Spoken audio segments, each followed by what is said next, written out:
perjalanan hajinya dari mulai dia pergi dari tempat dia tinggal sampai ke lokasi haji dan sampai pelaksanaan haji dan sampai pulangnya, bekal itu cukup untuk dirinya melakukan perjalanan haji itu dan cukup untuk orang-orang yang wajib dia nafkahi yang dia tinggal di tanah airnya. Nah, jadi siapa yang tidak memiliki kemampuan untuk menunaikan ibadah haji, maka dia tidak diwajibkan untuk menunaikan haji dan tidak harus memaksa dirinya, karena di dalam ayat Allah Subhanahu wa taala berfirman, "Walillahi 'alan nasi hajjul baiti man istata'a ilaihi sabila." Allah Subhanahu wa taala mewajibkan bagi umat manusia untuk menunaikan ibadah haji, man istata'a ilaihi sabila, bagi siapa yang mampu mencapai lokasi haji itu dan mampu menunaikan ibadah haji. Kemudian ada sedikit pembahasan di pertemuan yang lalu. Jika seseorang itu tidak memiliki kemampuan yang sempurna, dan kita sudah bahas juga di pertemuan yang lalu, umpamanya dia memiliki bekal yang pas-pasan atau memiliki kesehatan yang tidak 100%, kemudian dia memaksakan dirinya, maka hajinya bisa menjadi haji yang lebih utama. Bisa menjadi haji yang lebih utama jika dia selama menunaikan ibadah haji itu tahu bahwa dia bisa melaksanakan perintah Allah Subhanahu wa taala, tetap melaksanakan perintah-perintah wajib Allah Subhanahu wa taala dan tidak melakukan hal-hal yang dipandang rendah oleh agama atau melakukan hal-hal yang diharamkan oleh Allah Subhanahu wa taala.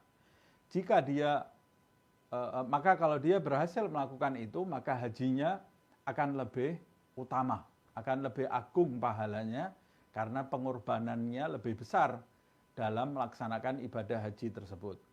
Tetapi jika dia di saat menunaikan ibadah haji itu dalam kondisi pas-pasan, dia tahu bahwa dirinya itu pasti tidak memiliki kekuatan untuk menjaga perintah Allah Subhanahu wa taala, umpamanya dia meninggalkan sholat atau meninggalkan hal-hal fardu lainnya, atau dia pada saat haji itu meminta-minta kepada orang yang ada di kafilahnya, atau dia pada saat haji mencuri dan melakukan hal-hal yang tidak terpuji lainnya, maka hajinya itu dipenuhi dengan perbuatan dosa, dan tentunya kata Imam Abdullah bin Alawil Haddad, dia tidak akan mendapatkan pahala haji apa-apa karena dia memaksakan dirinya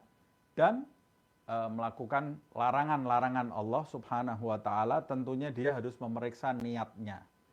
Nah, ini pada haji yang wajib. Lebih-lebih lagi kalau orang memaksakan haji sunnah padahal dia memiliki biaya yang pas-pasan dan dia pada saat itu melakukan perbuatan yang diharamkan oleh Allah Subhanahu wa taala, maka dosanya akan lebih besar lagi. Makanya dia kemudian mengatakan kalamuna hadza fi haqqil ajiz, kemudian dia lanjutkan wa kalamuna hadza fi haqqil ajiz ad-dhaif. Yang saya jelaskan ini yaitu untuk orang-orang yang ajiz, yang tidak memiliki kemampuan, ad-dhaif, dan yang lemah. Diperbolehkan dia untuk tidak menunaikan haji. Wa ammal gawi al-mustati' faqad dzakarna annahu yata'akkad alaihi al-mubadarah bihajjatil Islam. Sedangkan orang-orang yang memiliki tubuh yang kuat dan memiliki kemampuan secara finansial, maka dia harus benar-benar memperhatikan agar dia segera menunaikan ibadah haji yang diwajibkan di dalam Islam. Sebab kita tidak memiliki kekuatan seterusnya, dan ketika kita memiliki uang lebih, kita juga tidak memiliki uang lebih seterusnya. Kita tidak tahu di hari depan itu kita masih memiliki kekuatan atau tidak, dan di hari depan itu kita masih memiliki uang lebih atau tidak. Makanya ketika diberi kesempatan oleh Allah Subhanahu wa Ta'ala memiliki tubuh yang kuat, uang yang lebih, hendaklah dia bersegera menunaikan ibadah hajinya. Kalau di Indonesia ini bersegera mendaftar, atau bahkan kalau di Indonesia ini kita boleh mencicil biaya untuk menunaikan haji. Nah, ini sebetulnya bagus, menunjukkan niatnya, azamnya yang kuat untuk menunaikan ibadah haji. Kalau dia ternyata pada saat uangnya sudah terkumpul dan mendapat panggilan haji, urutannya tiba untuk menunaikan ibadah haji, kemudian dia pada saat itu tubuhnya menjadi sakit, atau pada saat itu dia menjadi tidak mampu lagi, tidak punya biaya untuk menunaikan ibadah haji, dia tidak berdosa karena memang sekarang peraturan haji itu tidak sama dengan dulu, apalagi di negeri kita ini, di negeri Indonesia ini, orang mau menunaikan ibadah haji kan harus mendaftar terlebih dahulu, lalu dia menunggu urutannya terlebih dahulu. Tapi mungkin seperti yang saya jelaskan di pertemuan yang lalu, kemampuan bagi setiap orang Islam itu berbeda-beda sesuai dengan perbedaan lokasi orang Islam tersebut tinggal. Kalau orang yang tinggal di Mekah umpamanya, orang Islam tinggal di Mekah atau masih tinggal di sekitar daerah Saudi sana, atau di negara yang dekat dengan Saudi Arabia, tentu lebih mudah bagi dia untuk mencapai lokasi haji tadi. Makanya dia disegerakan.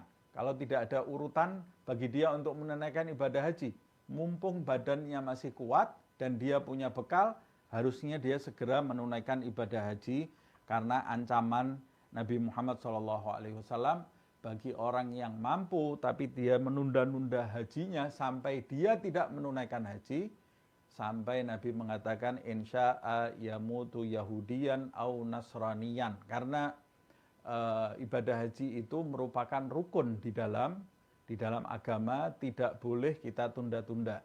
Yang sangat menyedihkan, berapa banyak orang yang masih diberi kesehatan oleh Allah Subhanahu wa Ta'ala, diberi kemampuan biaya oleh Allah Subhanahu wa Ta'ala, tapi dia lebih mendahulukan pergi ke tempat-tempat lain selain menunaikan ibadah haji. Kalau ditanya, dia sudah pergi ke negara A, negara B, ke Eropa, negara Cina, ke Amerika, ke Turki, ke negara manapun sudah dia kunjungi, sudah haji atau belum? Saya belum menunaikan ibadah haji. Ini bagaimana nih? Akalnya tidak digunakan. Bagaimana kalau nanti dia kemampuan itu dicabut oleh Allah Subhanahu wa Ta'ala, padahal dia pernah memiliki kemampuan tapi tidak dia gunakan untuk menunaikan ibadah haji. Ini bisa berbahaya bagi dirinya. Maka saya himbau kepada diri saya dan kepada siapa yang mendengarkan apa yang saya sampaikan ini, jika oleh Allah Subhanahu wa Ta'ala diberi kesempatan untuk menunaikan ibadah haji, memiliki kesehatan, memiliki bekal, dan dimudahkan oleh Allah Subhanahu wa Ta'ala untuk menunaikan ibadah haji, maka segera jawab panggilan haji tadi, karena kesempatan itu kadang-kadang tidak datang dua kali. Nah, makanya penting sekali diperhatikan, karena haji itu bukan jalan-jalan. Haji itu bukan pergi ke luar negeri seperti ketika kita pergi ke tempat selain lokasi haji itu. Tapi haji itu adalah ibadah fardu. Ibadah fardu. Merupakan rukun kelima dari rukun Islam yang harus wajib dilaksanakan bagi setiap orang yang menganut agama Islam dan memiliki kemampuan. Selagi dia memiliki kemampuan, wajib bagi dia untuk menunaikan ibadah haji tersebut.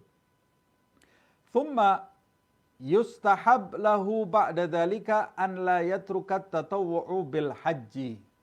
Lalu setelah dia menunaikan yang wajib, maka baru disunnahkan bagi dia untuk melakukan haji-haji yang kedua, yang ketiga, yaitu haji yang sunnah.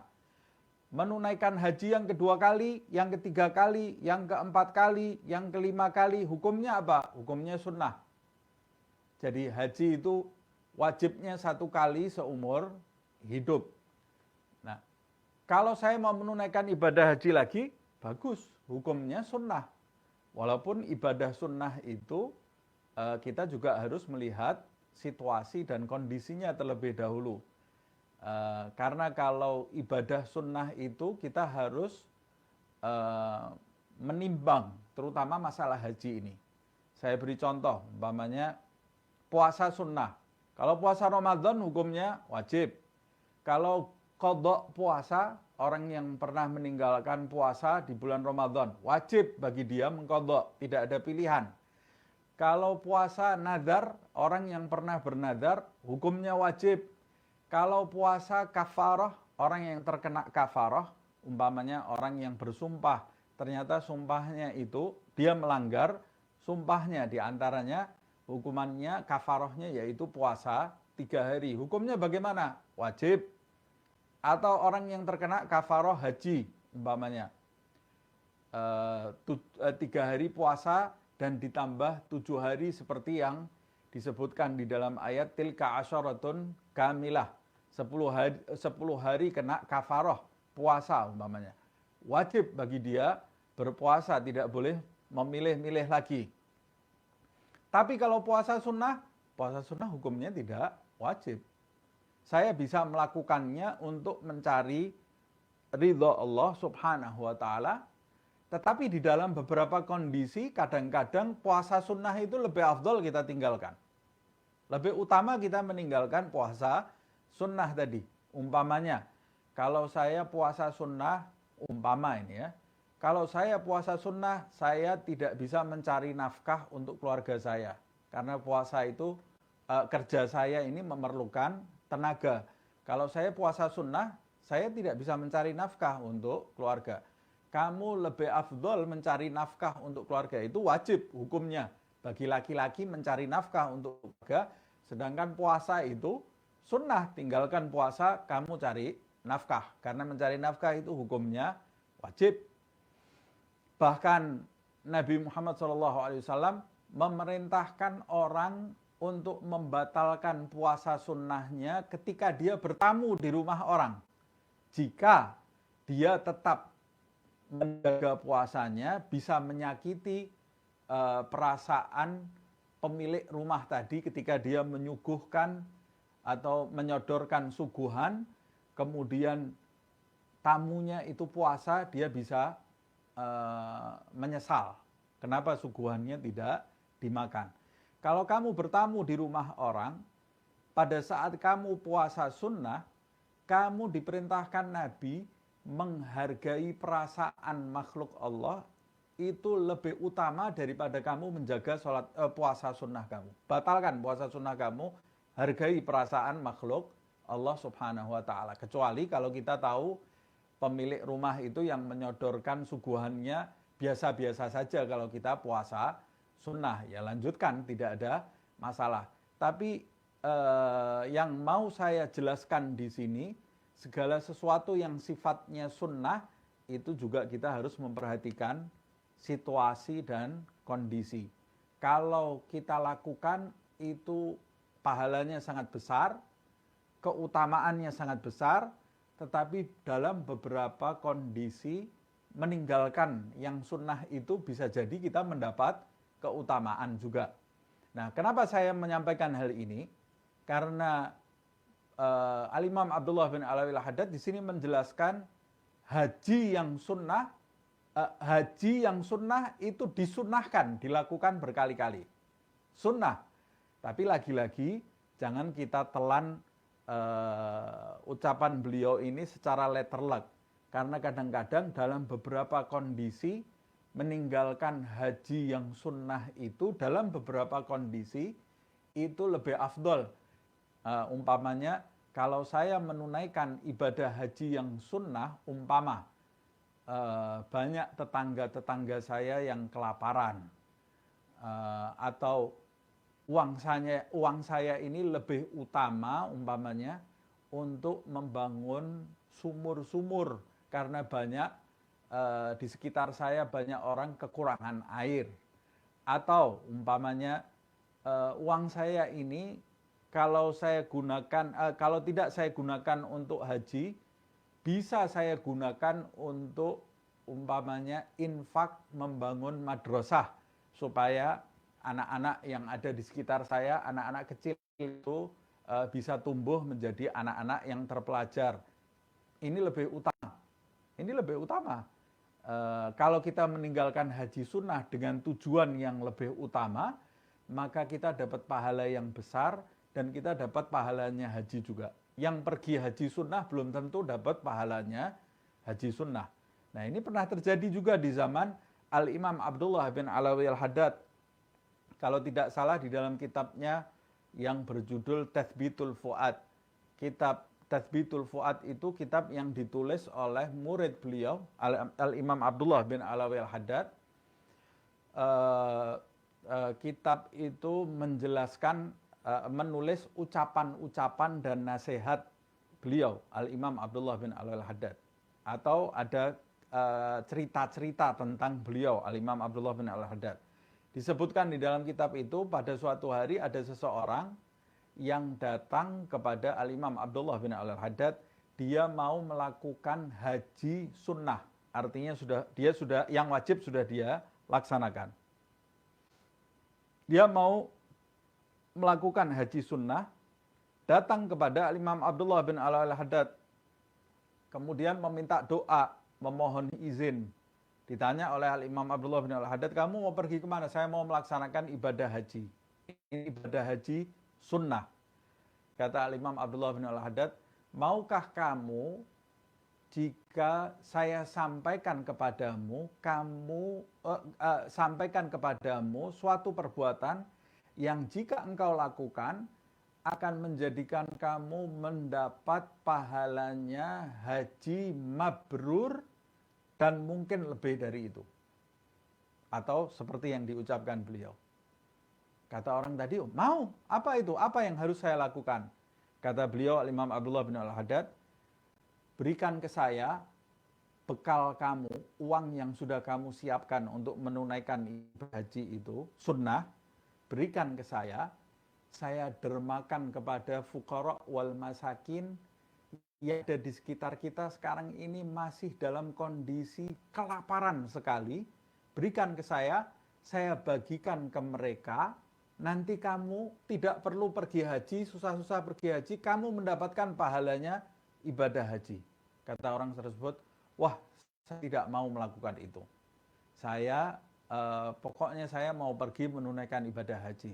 Kata Imam Abdullah bin al-Haddad, kalau itu yang kamu inginkan, berarti kamu harus memeriksa apa niatmu menunaikan ibadah haji.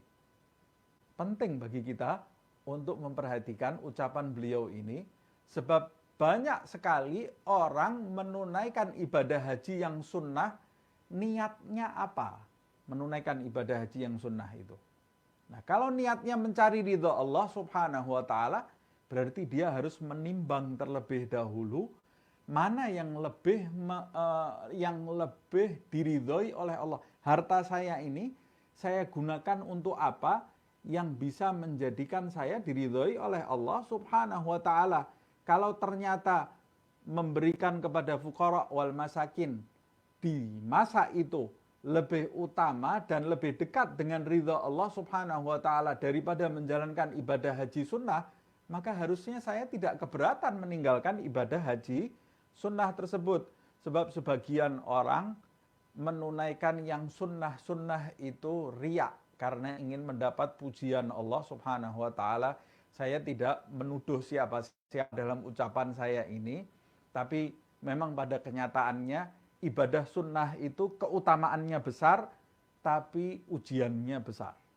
Nah, berapa banyak orang melakukan sesuatu yang sunnah karena riya, karena ingin mendapat pujian dari kanan kiri, bukan karena ingin mendapatkan ridha Allah Subhanahu wa taala, khususnya sunnah haji sunnah. Khususnya haji sunnah. Kalau sekarang haji sunnah itu sudah susah. Umroh sunnah. Banyak orang berkali-kali menunaikan ibadah umroh. Niatnya juga harus diperhatikan. Saya juga tidak menuduh orang yang berkali-kali menunaikan umroh itu pasti riya, mengharapkan pujian orang. Tapi niat itu sangat penting sekali, sebab itu yang menentukan yang menentukan ketepatan kita dalam menyumbangkan bekal yang kita miliki dan menyumbangkan kesehatan kita di jalan Allah atau di jalan selain Allah Subhanahu wa taala. Nah, ini penting sekali kita pahami. Di samping itu, beliau Al-Imam Abdullah bin Alawi Al-Haddad menjelaskan keutamaan haji sunnah ini. Qala ba'du salafi rahmatullah alaihim. Sebagian pendahulu yang saleh, semoga Allah merahmati mereka, dia mengatakan, agallu dzalika an la tamur alaihi khamsata a'wam illa wa yahujju fiha hajjatan. Para salaf pendahulu yang saleh mengatakan, paling sedikitnya, mestinya orang yang diberi kemampuan oleh Allah Subhanahu wa taala dan tubuh yang sehat, mestinya paling sedikitnya tidak lewat dari 5 tahun kecuali dia sudah menunaikan lagi ibadah haji. 1 kali ibadah haji. Jadi orang yang diberi kemampuan dan diberi kesehatan oleh Allah Subhanahu wa taala, minimal, kata salaf pendahulu yang soleh, minimal setiap 5 tahun sekali dia menunaikan ibadah haji sunnah. Kalau dia diberi kesanggupan oleh Allah Subhanahu wa ta'ala. Makanya kita dapati beberapa ulama di masa dahulu di dalam kitabnya dijelaskan, ada yang seumur hidupnya haji 10 kali, ada yang haji berapa belas kali, karena mereka semua memang mencari keutamaan ridha Allah Subhanahu wa ta'ala, sampai mereka mengatakan minimal 5 tahun sekali menunaikan ibadah haji. Nah, dari kata-kata ini saya jadi teringat, bisa juga ini digunakan minimal kita mendatangi tempat-tempat yang di situ dituang ridho dan rahmat Allah Subhanahu wa ta'ala, minimal 5 tahun sekali, yang jaraknya jauh dari kita. Saya teringat, kalau tidak salah tahun 2012, saya itu pergi dengan saudara-saudara saya pergi ke kota Tarim. Dulu saya pernah di kota Tarim dan kembali di tahun 2000. Di tahun 2000. Tahun 2000 saya kembali. Kemudian tahun 2012 saya kembali lagi ke kota Tarim untuk berziarah, silaturahmi ya, dan mengunjungi orang-orang soleh di sana, juga menziarahi makam orang-orang soleh dan tempat-tempat bersejarah lainnya dengan beberapa saudara dan sahabat saya. Tapi saya datang yang kedua kalinya di tahun 2012, berarti sudah 12 tahun ya, kira-kira 12 tahun gitu ya. Kemudian alhamdulillah saya diberi anugerah oleh Allah Subhanahu wa ta'ala, sampainya saya di kota Tarim itu bisa mengunjungi seorang ulama yang sudah dikenal di bumi Indonesia ini, yaitu Habib Umar bin Muhammad bin Salim bin Hafidh. Pada saat itu saya datang ke rumahnya, kemudian dia masih ingat kepada saya. Dan bertanya kepada saya, kapan kamu pulang dari kota Tarim? Saya bilang, saya pulang dari kota Tarim tahun 2000. Kemudian dia terkejut. Hah? Kamu pulang tahun 2000 dan sekarang 2012 kamu baru kembali ke kota Tarim? Iya, saya baru sekali ini saya kembali ke kota Tarim setelah tahun 2000 yang lalu saya pulang dari kota Tarim. Kata beliau, seharusnya kamu setiap 5 tahun sekali kamu kembali mengunjungi kota Tarim. Nah, ini mirip dengan apa yang diucapkan oleh salaf ini. Karena memang di tempat-tempat ditemukan ridho Allah subhanahu wa ta'ala, apalagi di kota Mekah dan kota Madinah, kemudian di Arafah, di Mina, yang di situ bekas tapak kaki Rasulullah Shallallahu Alaihi Wasallam, tapak kaki Ahlul Bait, telapak kaki sahabat-sahabat Rasulullah, Sayyidina Umar, Sayyidina Abu Bakar, Sayyidina Uthman. Mereka semua menginjakkan kakinya, memijakkan kakinya di tempat-tempat itu. Jadi al-athar la yunza. Bekas yang mulia itu tidak dicabut oleh Allah Subhanahu wa taala. Rahasianya asir la yunza. Rahasia yang ada di tempat-tempat itu tidak dicabut oleh Allah Subhanahu wa taala. Kalau kita mengunjungi tempat-tempat itu dengan hati yang bersih, dengan niat yang tulus, sampai di tempat-tempat itu pasti kita mendapatkan keberkahan dari Allah Subhanahu wa ta'ala. Dan itu kalau kita mengunjungi tempat-tempat itu, hati kita ini, ruh kita ini seperti di charge, ya, seperti HP yang sudah lowbat itu kemudian dicas. Nah, kalau sudah dicas kan penuh lagi baterainya. Nah, kalau kita datang ke tempat-tempat itu, hati kita ini, ruh kita, rohani kita seperti HP yang lowbat kemudian dicas. Semangat kita untuk mendekat kepada Allah timbul lagi. Semangat kita untuk berzikir timbul. Semangat kita untuk menjadi orang yang baik semakin meningkat. Nah, harusnya begitu. Kalau kita terhalang pergi ke kota Mekah, ke kota Madinah, kita bisa pergi ke tempat-tempat yang di situ dicurahkan rahmat Allah Subhanahu wa taala. Jangan sampai kosong hidup kita, minimal kalau tempat itu jauh dari kita, minimal 5 tahun sekali kita kunjungi tempat-tempat itu. Seakan-akan ada isyarat 5 tahun sekali itu, kalau tidak kita cas hati dan rohani kita ke tempat-tempat yang di situ dicurahi rahmat dan ridha Allah Subhanahu wa taala, takut kalau hati dan rohani kita ini jadi lowbat tadi itu ya, jadi lemah. Kunjungi tempat-tempat itu, mengunjungi tempat-tempat yang dicurahkan rahmat Allah Subhanahu wa taala, itu termasuk dianjurkan di dalam agama untuk memperkuat motivasi kita menjadi orang-orang yang diridhoi oleh Allah Subhanahu wa taala. Dan Nabi Muhammad SAW sendiri itu gemar sekali mengunjungi kubur orang-orang soleh. Makanya sampai disebutkan di dalam riwayat, Rasulullah SAW itu lalu menziarahi perkuburan Baqi'. Bahkan pernah di malam hari Nabi itu keluar dari rumahnya berziarah di perkuburan Baqi'. Kemudian Nabi waktu mau Isra Mi'raj, dia tidak langsung menembus 7 langit berjumpa dengan Allah, tapi Nabi mengunjungi terlebih dahulu Baitul Maqdis.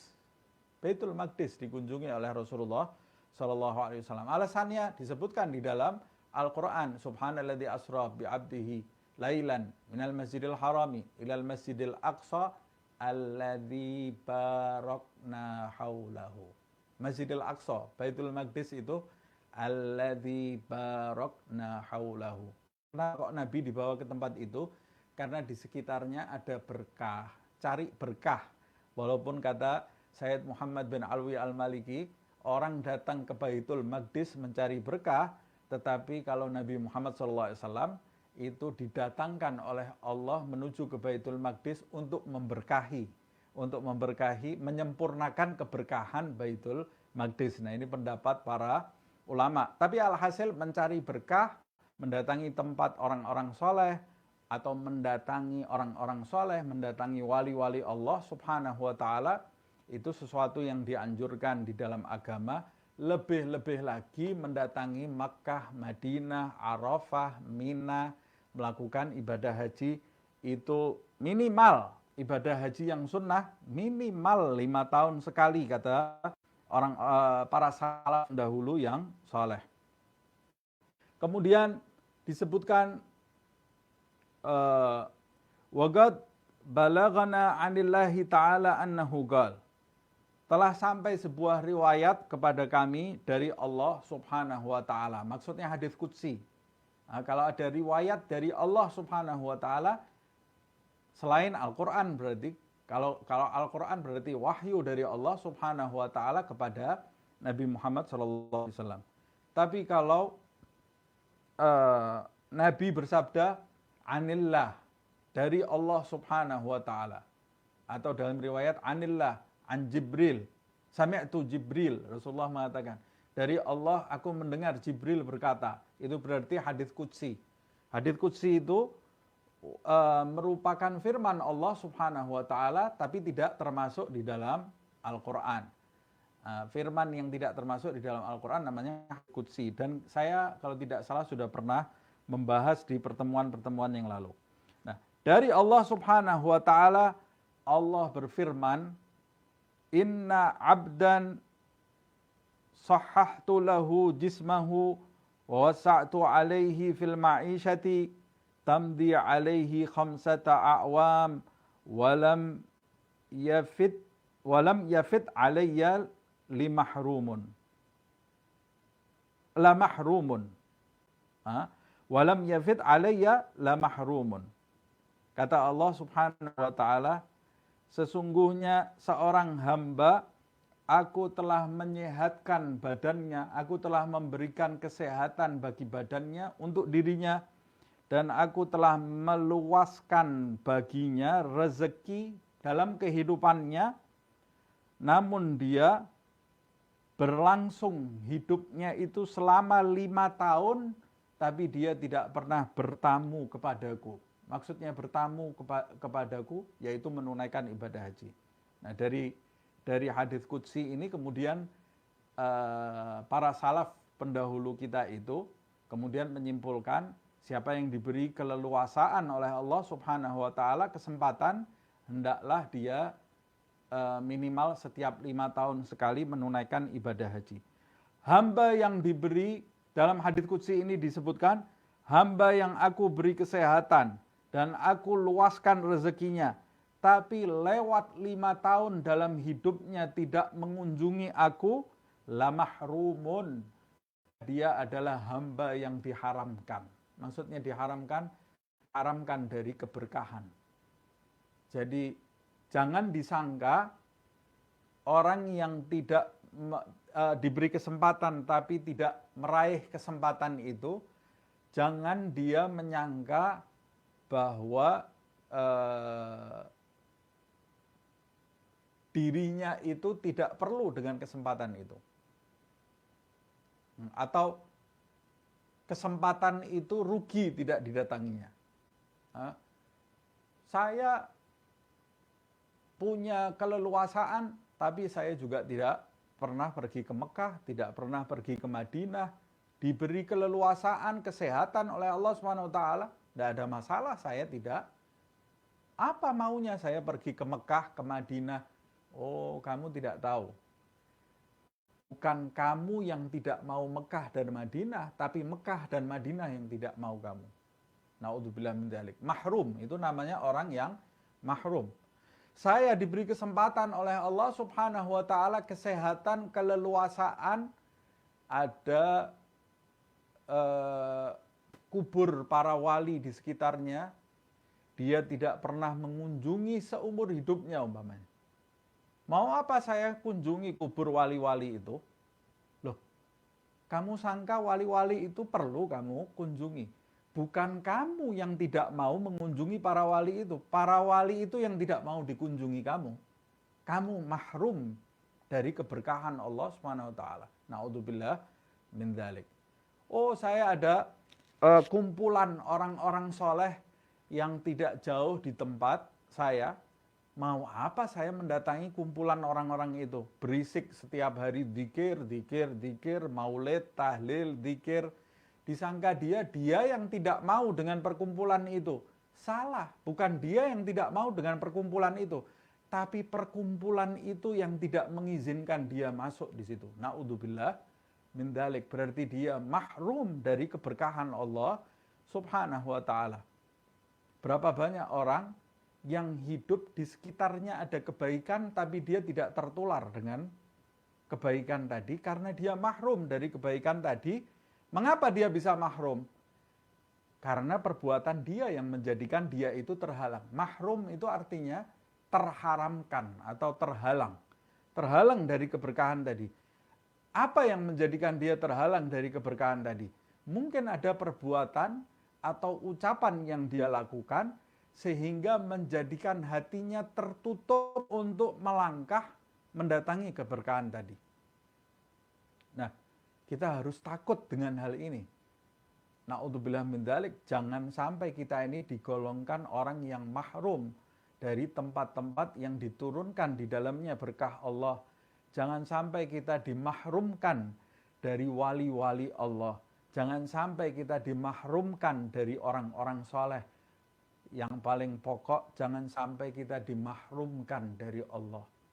Jangan sampai kita dihalangi dari Allah Subhanahu wa ta'ala, zat yang maha rahmat, zat yang maha pengasih, zat yang maha penyayang. Bagaimana kita kok bisa terhalang menuju kepada zat tersebut? Berapa banyak manusia hidup di dunia ini terhalang dari mencicipi rahmat Allah, mencicipi berkah Allah Subhanahu wa ta'ala secara langsung atau mencicipi berkahnya melalui wali-walinya atau melalui tempat-tempat yang di situ dicurahi rahmat Allah Subhanahu wa ta'ala. Begitu pula orang-orang yang hidup semasa Nabi Muhammad SAW. Hidup di masa Nabi Muhammad SAW tapi tidak beriman kepada Rasulullah. Dia menyangka dia itu tidak mau mengimani Nabi karena dia enggan berjumpa dengan Nabi, enggan mengimani Nabi Muhammad SAW. Dia tahu bahwa dirinya itu diharamkan dari keberkahan Nabi Muhammad oleh Allah Subhanahu wa ta'ala karena ulah dia. Dia melakukan sesuatu yang menjadikan dirinya terharamkan dari keberkahan Nabi dan dari rahmat Nabi Muhammad SAW. Na'udzubillah min dzalik. Semoga Allah Subhanahu wa ta'ala tidak mengharamkan kita dari Allah, tidak mengharamkan kita dari keberkahan Nabi Muhammad SAW, dari keberkahan para sahabat, keberkahan Ahlul Bait Rasulullah, tidak mengharamkan kita dari tempat-tempat yang dicurahi berkah oleh Allah Subhanahu wa ta'ala. Semoga Allah Subhanahu wa ta'ala memasukkan kita ke dalam lingkaran rahmatnya, lingkaran kasih sayangnya, lingkaran ridha Allah Subhanahu wa ta'ala, didekatkan kita dengan orang-orang yang dekat kepada Allah Subhanahu wa ta'ala, didekatkan kita dan dijadikan hati kita cinta dan dicintai oleh orang-orang yang cinta dan dicintai oleh Allah Subhanahu wa ta'ala. Amin ya rabbal alamin. Nah, ini penting sekali bagi mereka yang tidak memperhatikan ibadah haji. Jangan sampai tergolong orang yang diharamkan oleh Allah Subhanahu wa ta'ala dari keberkahan haji.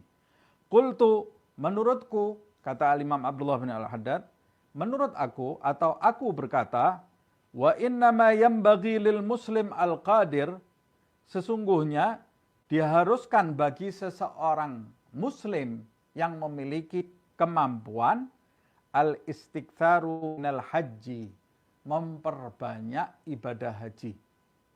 Sekali lagi saya ingatkan ini juga terkait dengan situasi ya. Saya sudah bahas di awal tadi, tidak akan saya ulang. Memperbanyak ibadah haji, mengapa?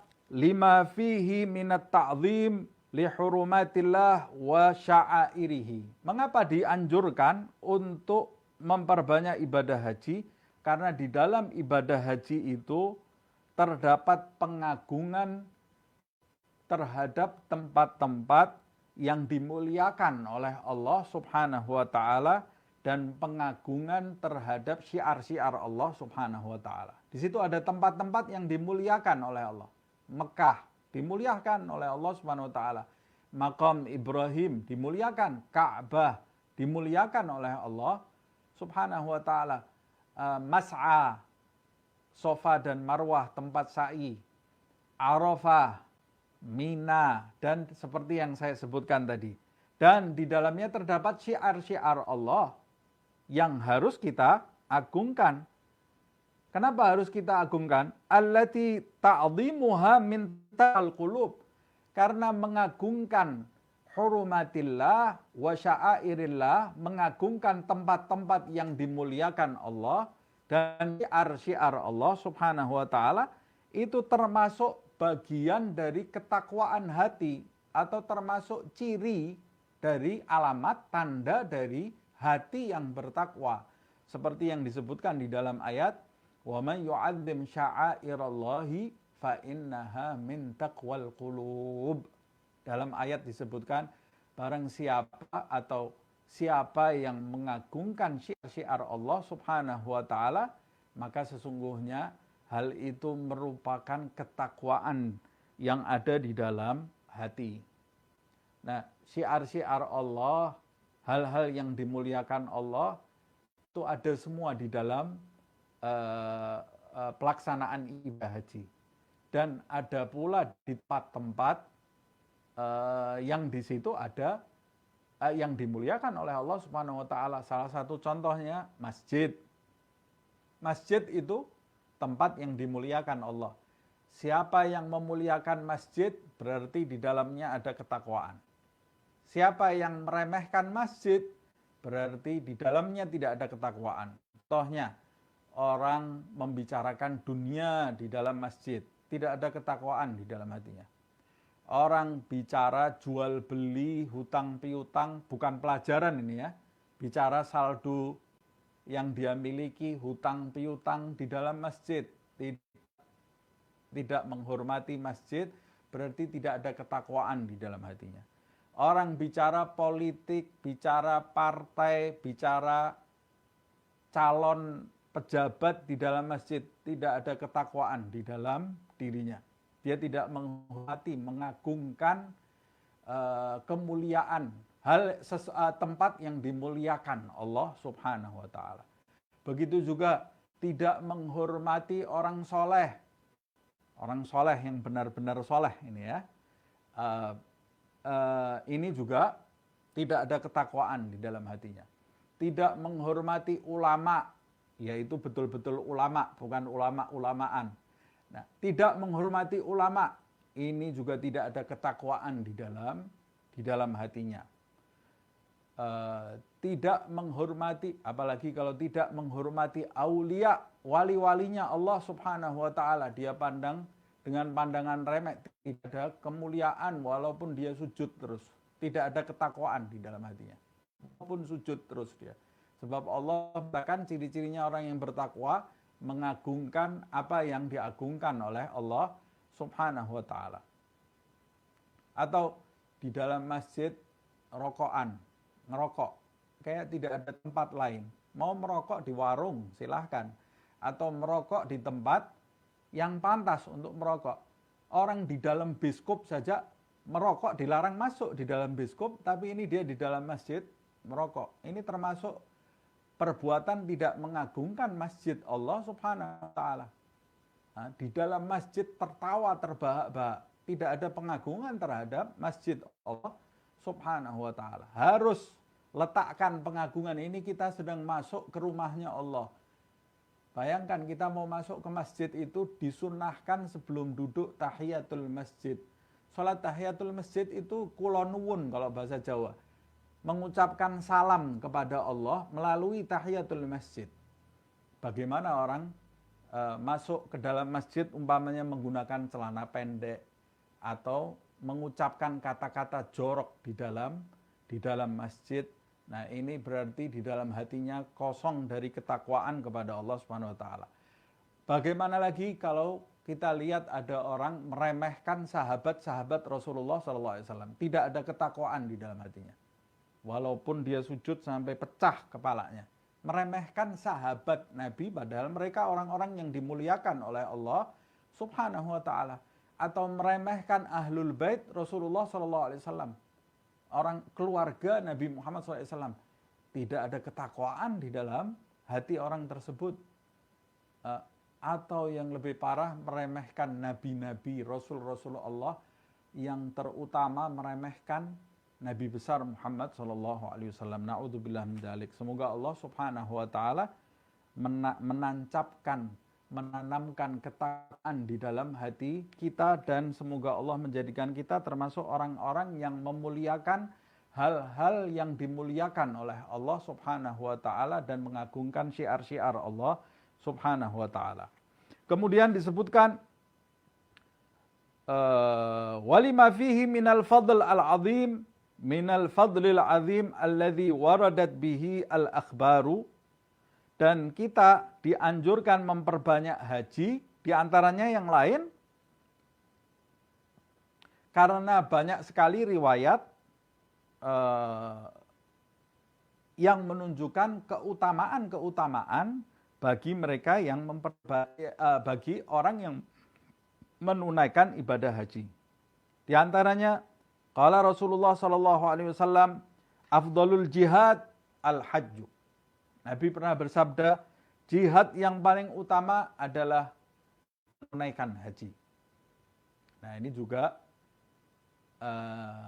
kadang-kadang tergantung situasi. Tapi Nabi pernah bersabda ini, kalau situasi kita tepat, maka jihad yang paling afdal di saat situasi yang tepat itu adalah haji. Pada saat haji itu adalah paling utama untuk dilaksanakan. Wa qala alaihi salatu wassalam, Rasulullah SAW juga pernah bersabda, innal hajja yahdimu ma qablahu ay minadz dzunub. Nabi juga pernah bersabda, sesungguhnya ibadah haji itu meluluh lantahkan dosa-dosa yang pernah diperbuat di masa lalu. Jadi siapa yang menunaikan ibadah haji dengan uang yang baik tentunya, dengan bekal yang baik, niat yang baik, maka dosa-dosa dia yang dia lakukan sebelum dia menunaikan haji itu akan dihapus oleh Allah Subhanahu wa taala, asalkan hajinya benar. Kalau haji dengan uang korupsi, ya tidak bisa untuk menghancurkan dosa-dosa. Ada sebagian orang mencuri uang orang lain, utang tidak dibayar, membaca hadis Nabi ini, kemudian saya lebih baik ini uang saya gunakan untuk pergi haji. Supaya apa? Supaya dosa-dosa saya yang lalu hilang. Nggak bisa. Tidak semua dosa itu dihilangkan.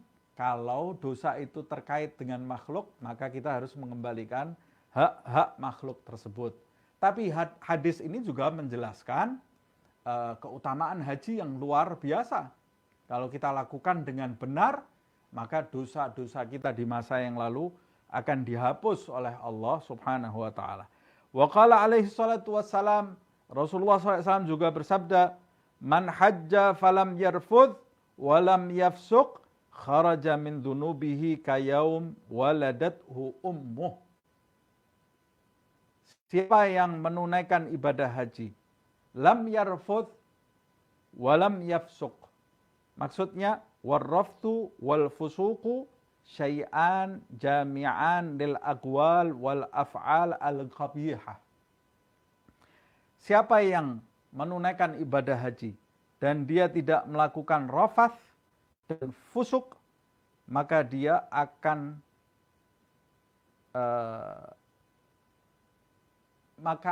dikeluarkan dari dalam dirinya dosa-dosanya. Dia akan disucikan dari dosa-dosanya. Selesai menunaikan haji itu yang tanpa rafath, tanpa fusuk, dia seakan-akan seperti baru dilahirkan oleh ibunya. Artinya suci, masih fitrah, kembali fitrah lagi. Kembali fitri dia, kembali suci dia. Tapi syaratnya hajinya tidak rafath dan tidak fusuk. Apa itu makna rafath dan fusuk? Rafath dan fusuk itu segala ucapan dan perbuatan yang mengandung sesuatu yang qabih. Qabih itu yang menjijikkan atau sesuatu yang keji. Bisa juga sesuatu yang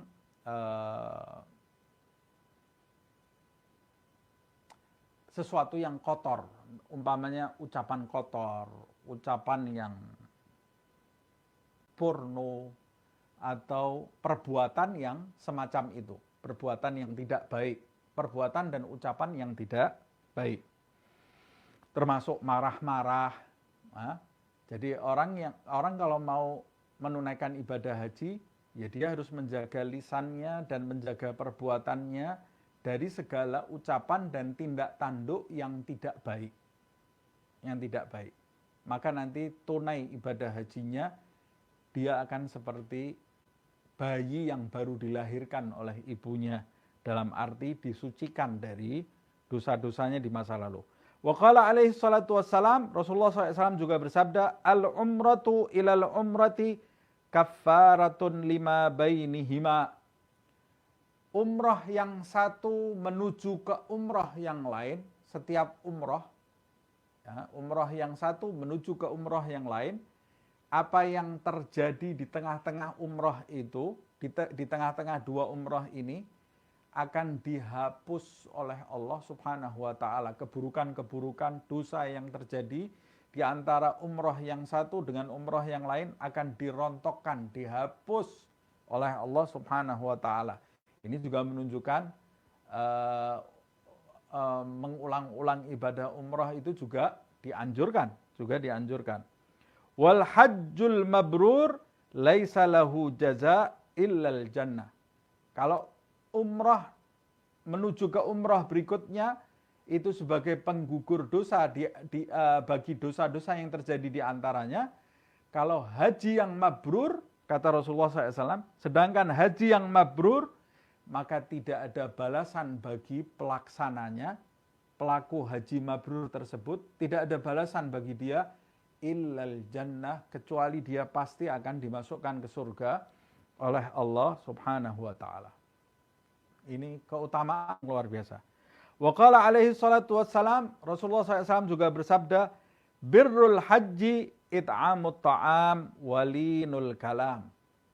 Birrul haji artinya haji yang mabrur, maksudnya di antara hal-hal yang menjadikan haji seseorang mabrur, tadi disebutkan tidak berbicara yang kotor, tidak melakukan perbuatan yang kotor, perbuatan yang keji.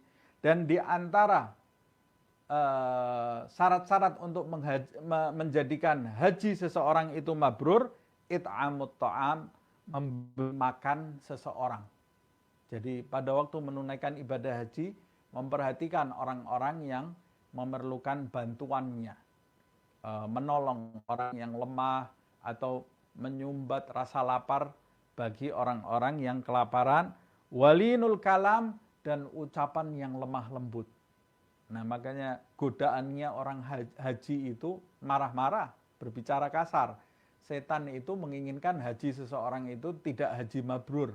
Makanya dibisiki oleh setan ini hal-hal yang menjadikan orang yang menunaikan ibadah haji itu lekas marah, lekas berbicara yang kasar, menyakiti hati orang lain, atau mengucapkan hal yang tidak ada manfaatnya, hal-hal yang jorok, hal-hal yang gobih, yang tidak baik, yang jelek, supaya hajinya menjadi haji yang tidak mabrur. Na'udzubillah min dzalik. Linul kalam. Nah, orang yang mau menunaikan ibadah haji, sudah bersiap-siap menunaikan ibadah haji, mulai dari saat ini dia sudah membiasakan dirinya untuk berbicara lemah lembut, untuk gemar memberikan bantuan kepada orang-orang yang mustad'afin, orang-orang yang lemah, yang memerlukan ulun kasih sayangnya, supaya nanti waktu menunaikan ibadah haji itu bisa mendongkrak hajinya, membantu hajinya menjadi haji yang mabrur. Wa qala alaihi salatu wassalam, Rasulullah SAW juga bersabda, al-hujjaj wal-ummar wafdullah. Sesungguhnya orang-orang yang sedang melaksanakan haji dan umrah, mereka itu adalah tamu Allah subhanahu wa ta'ala. Tamunya Allah. Bayangkan ini keutamaan yang luar biasa. Bagaimana kalau kita jadi tamunya orang kaya di desa kita atau di kota kita, ada orang kaya yang sangat dermawan. Kalau kita jadi tamu dia, kita datang ke rumah dia, diundang jadi tamu dia, pasti tidak mungkin makanannya makanan yang biasa. Tidak mungkin dia akan jamu kita dengan jamuan yang biasa, karena dia orang yang paling dermawan kok. Bagaimana kalau kita jadi tamunya Zat yang maha dermawan? Berapa kebahagiaan, rahmat, kebaikan yang akan kita dapat. Tidak terhingga, karena kita jadi tamunya Zat yang maha dermawan. Nah, makanya Rasulullah SAW bersabda, wafdullah. Mereka itu adalah tamunya Allah subhanahu wa ta'ala. Jadi bagaimana Allah menjamu mereka? In sa'alu u'tu. Kalau mereka meminta kepada Allah, langsung diberi apa yang mereka minta. Wa in da'au ujibu. Kalau mereka memanggil Allah, menyeru Allah, memohon kepada Allah, ujibu, Allah akan menjawab panggilan mereka. Maksudnya akan mengabulkan doa-doanya. Wa in anfaqu ukhlif lahum. Kalau mereka menafkahkan sebagian hartanya pada saat mereka haji dan umrah, mereka berikan kepada orang di kanan kirinya yang memerlukan, maka Allah akan mengganti apa yang mereka nafkahkan tadi, tentunya berlipat-lipat kebaikan. Diganti oleh Allah. Tidak mungkin. Jadi tidak mungkin orang menafkahkan sesuatu, apalagi pada saat dia melakukan ibadah haji dan umrah kemudian dia kehabisan nafkah, tidak mungkin, karena Allah subhanahu wa ta'ala pasti akan menggantinya. Nah, ini diantara keutamaan menunaikan ibadah haji. Makanya ibadah haji yang pertama kali hukumnya wajib, ibadah haji berikutnya itu hukumnya sunnah dan keutamaannya sangat besar. Seperti yang disebutkan di dalam riwayat saya sampaikan, walaupun tetap setiap orang ketika mau melaksanakan ibadah sunnah, terutama ibadah sunnah haji ini, harus melihat situasi dan kondisi mana yang lebih afdal yang dia lakukan. Saya kira itu yang bisa saya sampaikan. Semoga Allah subhanahu wa ta'ala menjadikan kita termasuk mereka yang mendengarkan ucapan, mendengarkan nasihat dari Al-Imam Abdullah bin Alwi Al-Haddad dan dari siapapun, dan mewujudkan nasihat tadi dalam kehidupan sehari-hari karena mengharap ridha Allah subhanahu wa ta'ala. Alladzina yastami'una al-qawla fayattabi'una ahsanah. Dan semoga Allah subhanahu wa ta'ala menjadikan majelis kita ini, qiraah kitab An-Nasaih Ad-Diniyah, menjadi majelis yang nanti sebagai sarana bagi kita untuk mencapai ridha Allah subhanahu wa ta'ala, dan sebagai sarana bagi kita untuk menggembirakan hati Nabi Muhammad SAW, sarana untuk masuk ke surga Allah subhanahu wa ta'ala tanpa didahului hisab, fitnah, siksa, dan adab. Semoga Allah subhanahu wa ta'ala juga menjadikan majelis kita ini sebagai sarana untuk diturunkannya rahmat Allah, kesembuhan Allah dari Allah subhanahu wa ta'ala untuk umat manusia, khususnya untuk saudara-saudara kita seiman. Semoga segera diberi kesembuhan yang sakit di antara mereka, yang terlilit hutang, semoga segera dibebaskan dari lilitan hutang tadi, yang sedang dalam problem yang menyesakkan, semoga Allah subhanahu wa ta'ala memberikan kelapangan bagi segala problemnya, dan siapa yang memiliki hajat di antara mereka, semoga segera dikabulkan hajatnya oleh Allah subhanahu wa ta'ala, ma'al lutuf wal afiyah fid din wad dunya wal akhirah.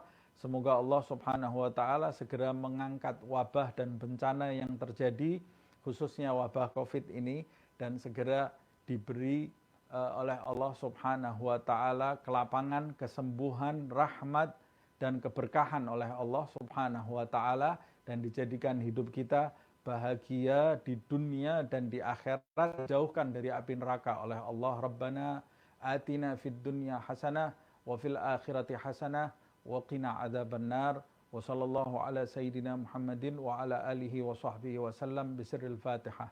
Bismillahirrahmanirrahim.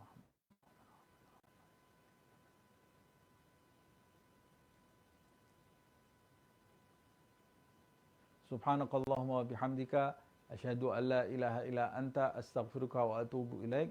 Subhana rabbika rabbil izzati amma yasifun wa salamun alal mursalin walhamdulillahi rabbil alamin wal afu minkum.